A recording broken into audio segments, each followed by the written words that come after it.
अपने कंधे पर बैग का बोझ लिए हुए रोज सुबह ऑफिस सबसे पहले पहुंचने वाला, ऑफिस की सारी जिम्मेदारियों को बखूबी निभाने वाला, अपने सीनियर की डांट डपट के बीच अपने को हमेशा मैनेज करने वाला। बात असल की कहें तो अपने परिवार के अभाव के साथ में जद्दोजहद करता हुआ, लगातार अपने सपनों को बरकरार रखे हुए, अपनी ज़िंदगी को टेढ़े मेढ़े तरह से चलता हुआ, कभी ऐसे इलेक्शन के माहौल में छोटी मोटी खुशखबरी का इंतज़ार करता हुआ कि कभी हम भी परमानेंट की तरफ जा सकते हैं या फिर हम भी कभी न्यूनतम वेतन की तरफ बढ़ सकते हैं। जी हाँ, मैं बात कर रहा हूँ संविदा कर्मचारी की, जिसकी हालत हमेशा यहाँ पे खास्ता बनी हुई है। शुरू से लेकर के आखिरी दिन तक निकाल दे जाने का डर हमेशा बना रहता है, क्योंकि जब किसी आदमी को कभी भी कैरियर्स की चिंता होती है तो उसमें यही होती है कि हम कितने दिन इस जॉब में सस्टेन कर पाएंगे। क्या इस जॉब से हम अपने परिवार का फ्यूचर बना सकते हैं? क्या अपने बच्चों की पढ़ाई करवा सकते हैं? क्या अपने माँ बाप की देखभाल कर सकते हैं? या फिर नए बंगले, नए गाड़ी या फिर नए मोबाइल्स का शौक पूरा कर सकते हैं? नहीं। इस सब की सारी जब आप निचोड़ पे जाएंगे तो नहीं, क्योंकि अभी जितने आउटसोर्स कर्मी हैं, इन्हीं पर सारे डिपार्टमेंट्स का कहीं न कहीं भार जो है वो टिका हुआ है, और इनकी मेहनत से जो है सारे टारगेट, सारे अचीवमेंट, सारे काम लगभग पूरे कर रहे हैं। क्योंकि आप जान लें, प्रदेश में लगभग 3 लाख से ज़्यादा कर्मचारी हैं जो कि अभी आउटसोर्सिंग के माध्यम से काम कर रहे हैं।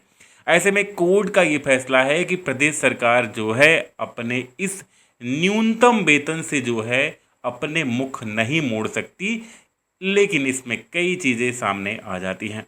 दोस्तों, बात करें तो पहले क्या था? पहले विभाग आउटसोर्सिंग के माध्यम से लोगों को पास में रखता था, और अनुभव की वरीयता के बाद पे कुछ ऐसे पोस्ट हैं जिसमें परमानेंट का काम भी किया गया, या फिर अस्थायित्व के मामले कहीं कहीं कुछ पोस्ट में पहले सुनने को आते थे और हो भी जाते थे। लेकिन अभी काफ़ी कुछ अपडेट हो चुका है, और अब तो अस्थायित्व का मतलब नहीं, आउटसोर्सिंग का जवाब ये है कि कभी भी आप लात मार के हटाए जाते हैं। मेरे साथ ऐसे कई डीसीज हैं जो काम करते हैं, ट्रेनिंग का काम अब करना शुरू कर दिए हैं, जिनकी हालत यह है कि पहले 5 साल अपनी युवा का कैरियर जो है वो इस जॉब में कर चुके हैं, और अभी क्या है, अभी उनकी आउटसोर्सिंग संविदा ख़त्म कर दी गई, अब वो सड़क पे आ गए। क्योंकि जब उनको 50,000 रुपये महीने मिलता था तो उनकी उस तरह से बच्चों की पढ़ाई लिखाई, परिवार का उस तरह से जो भी खर्च है वो चलता था। लेकिन अभी अभी जब वो सड़क पे आ गए तो उनको अब उससे कम पैसे में जॉब कभी न कभी करना पड़ रहा है, या फिर यहाँ वहाँ कुछ छोटे मोटे काम मिल जाते तो कर पा रहे हैं, क्योंकि उनकी लाइफ पूरी तरह से बेकार हो चुकी है। मोस्टली हम बात करने वाले हैं ये हाई कोर्ट की जो एक पेपर्स कटिंग है, आउटसोर्सिंग कर्मचारियों को जो है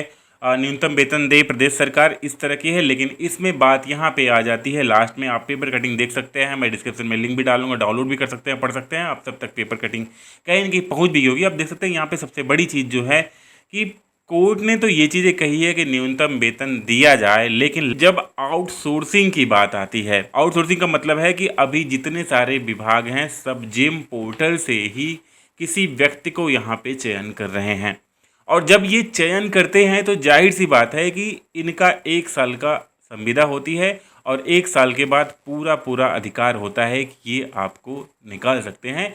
और जो भी आपका कॉन्ट्रैक्ट होता है इन्हीं से होता है, सीधे डिपार्टमेंट से आप कोई कॉन्टैक्ट नहीं कर सकते।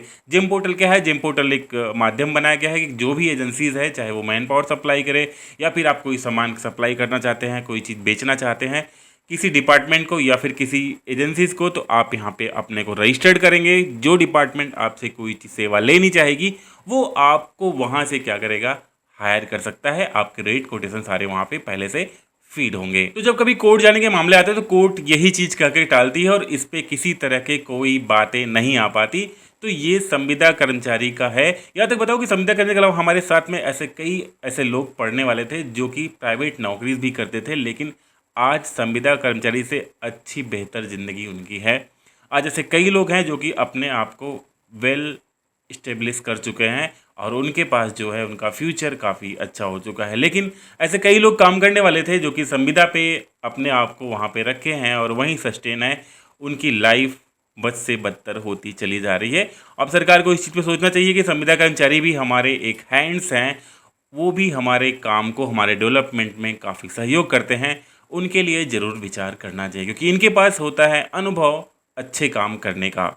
यहाँ तक आपको बता दें कि हम अगर ग्राम पंचायत को ही ले लेते हैं, ग्राम पंचायत में आपके जितने संविदा कर्मचारी हैं, 58,189 ग्राम पंचायतों में मुट्ठी भर संविदा कर्मचारी हैं, लेकिन सारी रिपोर्टिंग, सारा फीडबैक, सारा काम, सब कुछ पूरे ब्लॉक का जिम्मा इनका ही होता है और ये बखूबी कर पाते हैं। आप एक ही कोई काम पकड़ के देख लीजिए, चाहे वो एसबीएम का काम देख लीजिए, रिपोर्टिंग का है कोई काम। आज तो पंचायत सहायक इंक्लूड हुए हैं, लेकिन इसके पहले सारे काम एक ब्लॉक में एक बंदा होता था, जो कि पूरे लगभग 100 पंचायतों का पूरा काम, रिपोर्टिंग का, वर्क प्लान का, यहाँ तक कि भुगतान का भी काम एक बंदा करता था।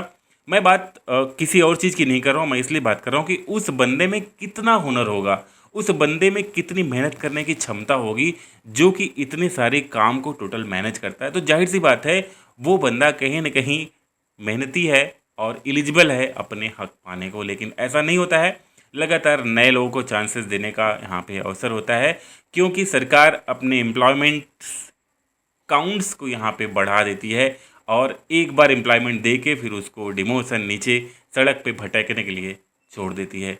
तो आई होप आज की छोटी सी ये चर्चा थी, उम्मीद करता हूँ आपको पसंद आई होगी। पसंद आई तो लाइक करिएगा।